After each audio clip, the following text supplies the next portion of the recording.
Hey, welcome back. It's Nolan Mathias, and today we're discussing Tiff Macklem, the Governor of the Bank of Canada, and his recent statements to the House of Commons Standing Committee on Finance, and particularly the further forward guidance he's providing with respect to interest rates and what the long-term outlook looks like. And at the end of this video, what I'm going to do is hopefully show you a few of the ways that you can look at interest rates, what's going on in the market, and help determine for yourself where you think interest rates will go and what your strategy should be going forward. So in other words, whether or not you should lock in your variable rate. But before we get into it, do me that favor, hit that subscribe button, hit that notification bell, and please hit that like button for the YouTube algorithm. It really helps me a lot and it helps more people see these videos, so I appreciate each and every one of you that does that. Okay, so let's get into it. Let's talk Tiff Macklem, Bank of Canada, House of Commons Standing Committee on Finance. It's a mouthful, I know, but what was said in this meeting matters. It's important, and it gives us a pretty good indication of what we should be doing going forward. And it also gives us a pretty positive outlook for the economy going forward into 2021 and 2022. So let's talk about it, let's get into it, and let's really dig deep into these numbers so that you can understand a little bit more about the economy, a little bit more about what affects interest rates, and a little bit more about what that means to your mortgage. Okay, so Tiff Macklem started his speech by saying this: it's going to be a tough slog, but the Bank of Canada is going to be there every step of the way for Canadians. And this is a really important statement because what he's saying is that regardless of what happens with this pandemic and in the economy, that the Bank of Canada is well equipped to handle interest rates going forward and making sure that there's enough juice in the economy to keep it rolling. Now, this is even after he's been criticized for buying more and more Canadian bonds and basically funding the government debt. And a lot of that criticism has come with the connotation that him buying debt is funding the government's debt and ultimately putting Canada in a really bad place, and specifically the Bank of Canada in a really bad place. But he provided some data and some commentary to prove that that isn't necessarily the case. Buying the government debt isn't putting Canada in a bad place because Canada started this situation in a really great place. And one of the great things that came out of this speech that he gave was this chart. And what this chart shows is the Bank of Canada's total assets as a percentage of GDP. And what's really, really interesting here is it compares it to other countries. It compares it to Japan, the US, England, the European Central Bank, and the Reserve Bank of Australia. And what you'll note is that the Bank of Canada, as far as having assets as a percentage of GDP, has one of the lowest ratios of all of these countries.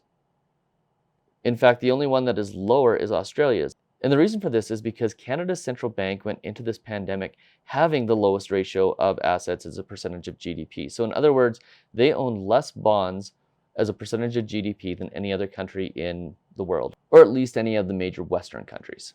Now that's positive news, because what that means is that not only is Canada right now at the lower bounds of where interest rates are, but they've also got enough room to start purchasing more and more bonds if absolutely needed. If the economy really went south, they've got the tools that they need to do what's called quantitative easing. And that's where they don't necessarily lower interest rates, but it's where they start buying assets and bonds of the Canadian government, or like they did with the banks in March and April, where they were buying mortgage-backed bonds in order to make sure there was liquidity in that market. Now, what they've said is that they've scaled back that buying. Now, even though you can see that ramp up of purchases of assets for the Bank of Canada, at the peak of this whole thing, they were purchasing up to 40% of Treasury bonds. As of November 24th, they're only buying 5 to 10% of Treasury bonds. What that tells us is that they're buying less and less because they aren't having to, because the economy is improving and it's getting better. And that's largely due to the fact that the easing that the Bank of Canada provided in March, April, May, June has filtered to the economy.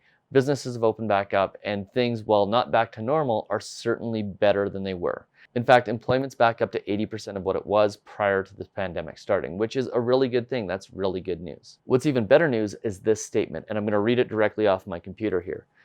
We want to be very clear. Canadians can be confident that borrowing costs are going to remain very low for a long time. In this way, our forward guidance combined with our QE program, our quantitative easing program, reduce one source of uncertainty. And these efforts will help support the spending and investment that the economy needs to restore the lost jobs and achieve our inflation target. So in other words, what he is saying is that if you have borrowed money to buy a house, if you have borrowed money and you have a low interest rate right now, what you do not have to worry about is a situation similar to the 80s where you're going to see interest rates go up 5% in 5 years, and all of a sudden you're going to have a huge amount of payments compared to your income. So that's positive guidance, it's positive news. And what that means from an interest rate perspective and a mortgage perspective is that if you just hold tight with your variable rate mortgage for the next 2 to 3 years and then assess as interest rates start to go up, you'll be in a really good place. Now, I do want to make sure that everybody who watches these videos is equipped to, at least in some way, shape, or form, understand when to lock in their interest rates or when to start thinking about locking in their interest rates, and also be able to predict at least a little bit where interest rates are going to go. And there's two key metrics that you need to look at when you're looking at interest rates, at least on a monthly or quarterly basis. And I highly recommend that everybody at least once a quarter goes in and takes a look at two pieces of data. The first piece of data is the core inflation rate, which is published on the Bank of Canada's website. In fact, it's on the homepage of the Bank of Canada's website. You can't miss it. And the second piece is the 5-year bond yield. And we'll start with the inflation data. Right on the homepage of the Bank of Canada's website is what's called total CPI inflation. And right now, as of October 2020, it is at 0.7%. And that number is kind of a lead indicator of what the Bank of Canada is going to do. And when you can start expecting the Bank of Canada to start increasing interest rates is when this number it reaches 2% for 3 to 6 consecutive months. So what they're going to want to see is they're going to want to see over 2% inflation for a sustained period of time before they even start thinking about increasing interest rate. Why over 2% for a sustained period of time? Well, let's say that the number hits 2% and then they immediately put in an interest rate increase. Well, that's going to immediately drop that core inflation rate right out of the gate. So they need it to be sustained and manageable for at least a 3 to 6 month period before they can even start thinking about making that increase to interest rate. So if you start to see that 2% inflation rate start to stick around for a 3 to 6 month period, that's a pretty good indication that variable rates may start to increase fairly soon. Now, if you want to go one step further than that and try to predict where fixed rates are going to go, what you want to look at is the 5-year bond yield. And you can find this just by Googling Canada 5-year bond yield, and it'll pop up any number of websites that will give you the data that you need. But what you're looking for there is you're looking for spikes in that 5-year bond yield. And if you see spikes in the 5-year bond yield, what that typically means is that 5-year fixed interest rates are going to start to go up. And vice versa, if that bond yield is going down, it means that 5-year fixed rates are starting to go down. And if you start to see that 5-year fixed bond market rate, start to increase pretty substantially, so maybe it goes up 0.5% or 0.75% from the lows, then there's a pretty good chance that that is the bond market indicating to the public and indicating to the sector that interest rates may start to increase. Because what happens is the bond market typically starts to price in rate increases before consumers actually see them and before Federal Reserve banks actually take action. So if you're watching those two numbers, if you're watching inflation and it's above 2% and then you start to see 5-year bond yields spike and go up quite a bit, that's usually a pretty good indication that interest rates are going to start to go up. And that's when you need to start thinking about locking in your 5-year fixed rate. Now, you may not actually want to lock in your 5-year fixed rate at that time because at that point in time, you may be able to get a bigger discount on your variable and be able to get back to where you were or to an even lower rate than where you started. But you'll definitely want to have a conversation with a very good mortgage broker or a very good banker who understands basic economics. And believe me, there's a lot of bankers and brokers out there that don't understand basic economics, but if you can find one who understands the basics of it, they can usually help have a conversation about your needs and where interest rates are going to go. Now, the number one factor when it comes to locking in a variable rate isn't necessarily the direction interest rates are going to go, but it's your comfort level with taking on a product where your payments may shift.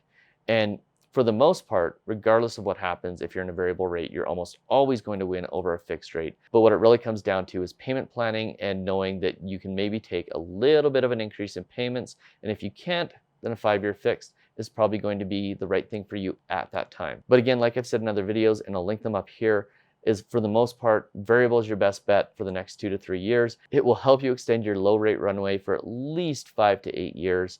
And ultimately, if you want to pay lower rates for longer, variable is almost always going to be the right choice. So if you found this video interesting, if you found it informative, do me that favor, hit that subscribe button, hit the like button, hit the notification bell, and please leave me your Bank of Canada and interest rate questions in the comments below. Cheers, we'll see you on the next video.